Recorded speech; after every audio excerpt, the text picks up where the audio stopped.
What do you do when you lose something that isn't even yours? And on top of that, you're carrying the weight of the borrowed responsibility, which now threatens to sink you. Today, we are diving into one of the most overlooked miracle in scripture. It's a story tucked away in 2 Kings chapter 6 that reveals some profound truths about God's character, his care for ordinary people like you and me, and what happens when we bring our problems to him. So this is the story of a floating axe head. And before you think this story is just a nice little miracle back then, please permit me to show you why this passage is absolutely packed with life-changing insights. Why? Because what you've lost can be recovered through divine instructions. Welcome, family of Lions, to part 1 of Recover All series. Where did it fall? So before we dive in, please go ahead, like this video, subscribe, and stay with me until the end, because this is not just another Bible teaching. It's an invitation to encounter God's strategy for your life. So let's pray. So Father, in the name of Jesus, I pray that you would open our eyes, open our understanding to receive your word. We position ourselves in prayer before you. Let our hearts be aligned with you to receive the instructions you give us. Father, in Jesus' name we pray with thanksgiving. And the people of God say, amen and amen. So let's read together 2 Kings chapter 6, verse 1 to 6. And the sons of the prophet said to Elisha, "See now, the place where we dwell with you is too small for us. Please let's go to the Jordan and let every man take a beam from there and let us make there a place where we may dwell." So he answered, "Go." Then one said, "Please consent to go with your servants." And he answered, "I will go." So he went with them. And when they came to the Jordan, they cut down trees. As one was cutting down a tree, the iron axe head fell into the water. And he cried out and said, "Alas, master, for it was borrowed." So the man of God said to him, "Where did it fall?" And he showed him the place. So he cut off a stick and threw it in there, and he made the iron float. Therefore he said to him, "Pick it up for yourself." So he reached out his hand and took it. Amen. To the reading of the word of God, be blessed. Now let's set the scene. This incident happened during the ministry of Elisha, one of Israel's greatest prophets. So these spiritual sons of the prophets, they are students, they are young prophets in training, and what the text calls the company of the prophets, or the sons of the prophets. Interestingly, they're experiencing growth and expansion in their ministry, which is a good thing, right?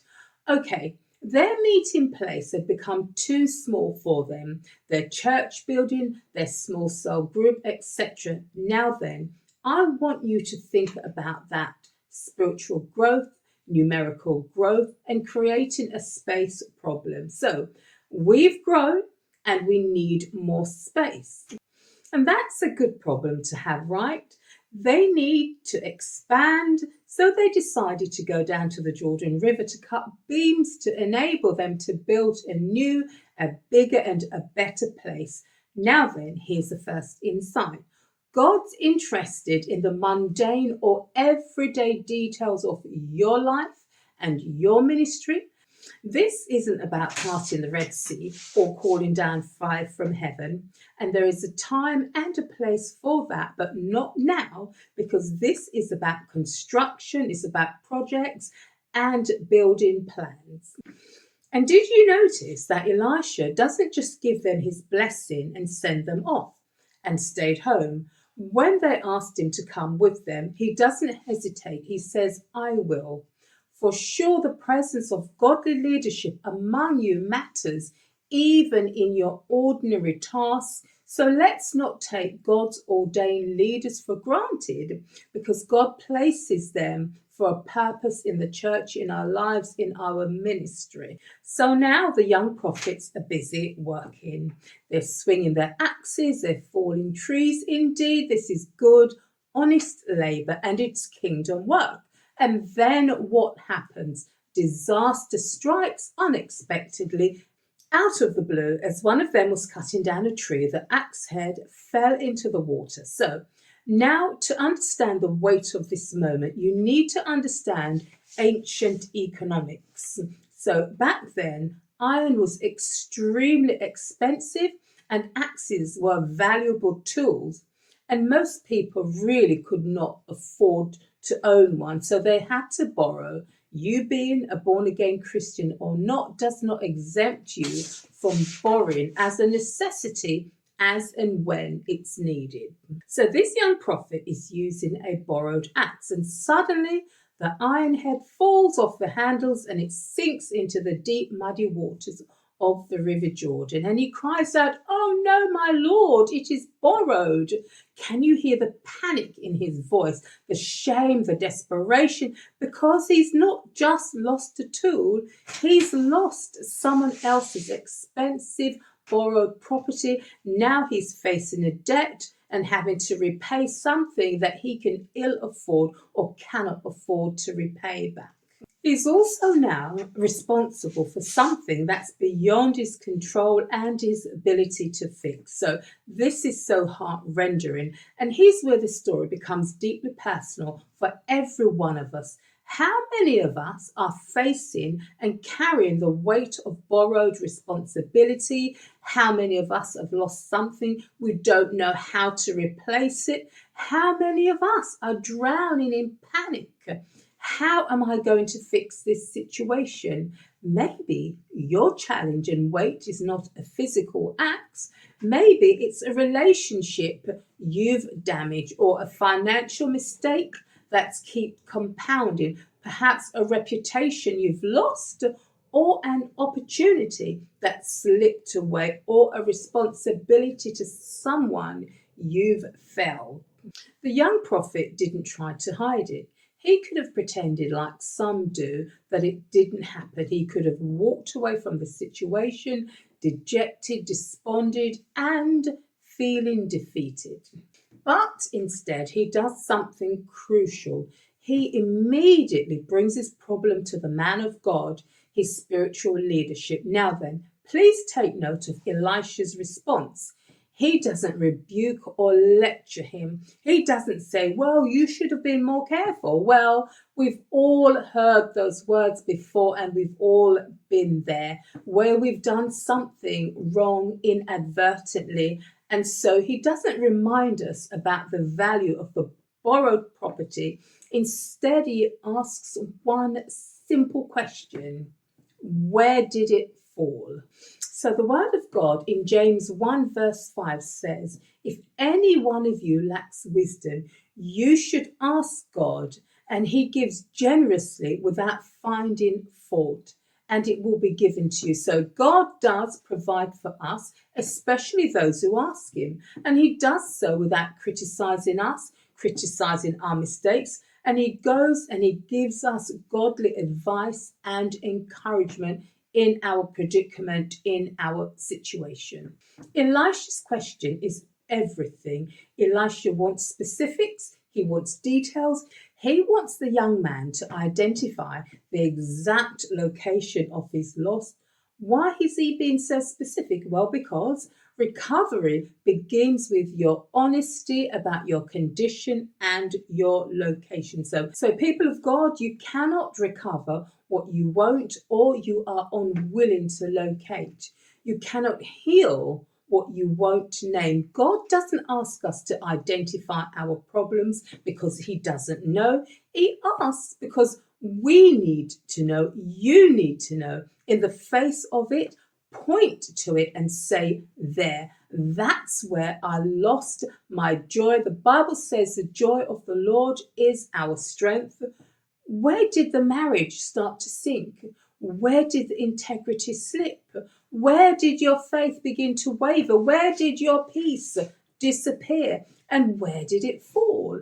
These are all questions about our situation, about our circumstances, in order for us to gain recovery and not hide it or sweep it under the rug, my friend. The young prophet doesn't make any excuses for himself, and neither should you.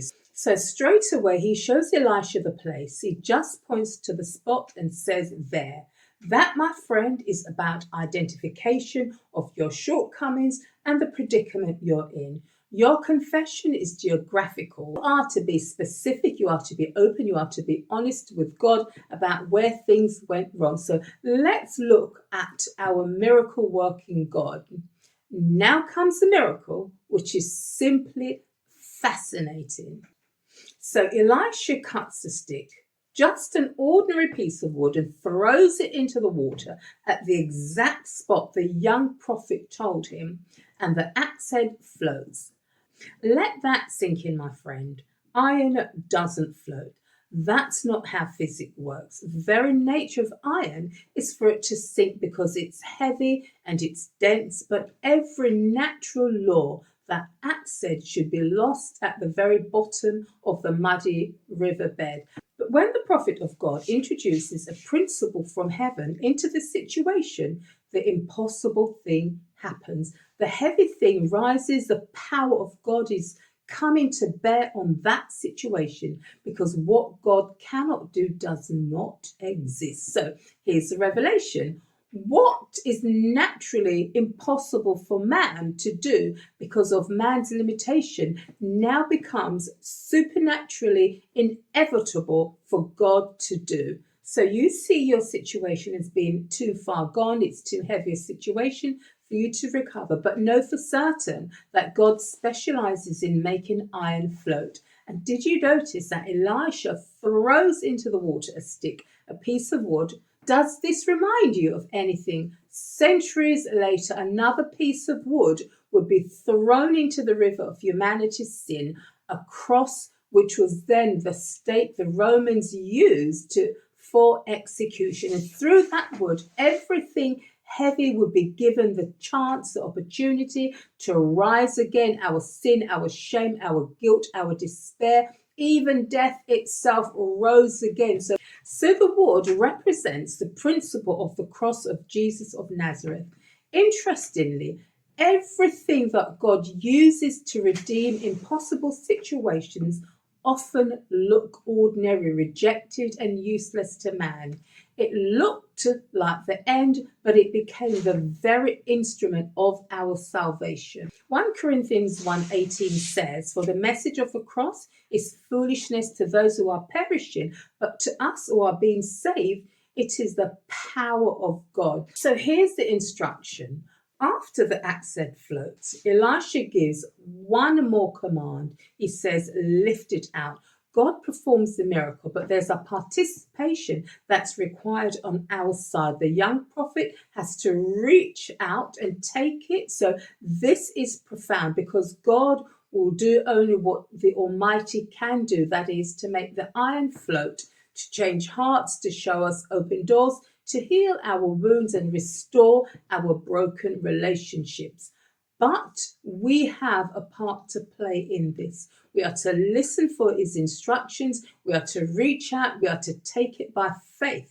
How many miracles go unclaimed because people won't reach out for them? How many blessings float within our reach, but we're too proud, too ashamed, too paralyzed in fear to extend our hand and lift it out? Our faith should never be passive. It should respond to the word of God, because we are spiritual people and we receive it by faith. And the text ends beautifully. The man of God reached out his hand, took it, praise God. So recovery completed, debt cancelled, problem solved, and all because he brought his crisis to the man of God, was honest about where he lost it, trusted in the intervention, and reached out and received what God had made possible. So then, what do we take from this? First, you are to bring your problems to God immediately. Don't hide them, don't delay, don't try and fix it. The young prophet's first response was to cry out. That's wisdom. Second, be specific about where things went wrong. Where did it fall? Answer honestly. Name the place. Identify the moment. Confession brings clarity. Third, trust God's methods even when they seem unusual. A stick in the water, that's not a normal situation, is it? God's ways are often unexpected, so don't despise the ordinary means that God uses. Fourth, remember that God cares about what you care about. Some of you have laid down your gifts because of disappointment, because of delay and misunderstanding, but God is calling you to recover them. He wants you to prophesy again, to serve again in the ministry of helps, to dream again, and to understand the dreams He gives you. For some of you, the Lord is reopening your spiritual sight. Your eyes will see again the things of God. Your discernment will be sharpened and your vision will return. So, people of God, do not stay where it fell. Go forward. Go forward in the name of Jesus and recover your gifts through your prayer, through intercession, and watch and wait for God to restore that which was lost. This wasn't a life or death situation, but it mattered to the young man, and so it matters to God. So your seemingly small problems are the very things that God is concerned about. So number 5, participate in your own recovery. Reach out, take action, cooperate with what God is doing. Don't wait for everything to be perfect. Grab hold of what God is offering you. Friend, whatever has sunk in your life, whatever feels too heavy, too lost, too far gone, God is asking you today, don't be intimidated by your situation. God's not intimidated by your questions. He's waiting for you. He's waiting for you to rediscover the gift of prayer. Not as a routine, but as a living conversation. He's waiting for you to return to intercession where burdens are lifted and direction is restored. He's waiting for you to worship Him again on a one-on-one, heart-to-heart. Jeremiah 33 says, "Call to me and I will answer you and show you great and mighty things which you do not know." Amen and amen. So let's pray, saints. Father, I pray that you would show people where their axe head have fallen, where the things that they've misplaced, the things that they've borrowed, oh God, the crisis in their lives, oh God, where they've given up on their prayers, where they've given up on you, where they've given up on understanding, where, Lord, they're not prophesying anymore, Father God, they've not gone back to a place of intercession, Lord.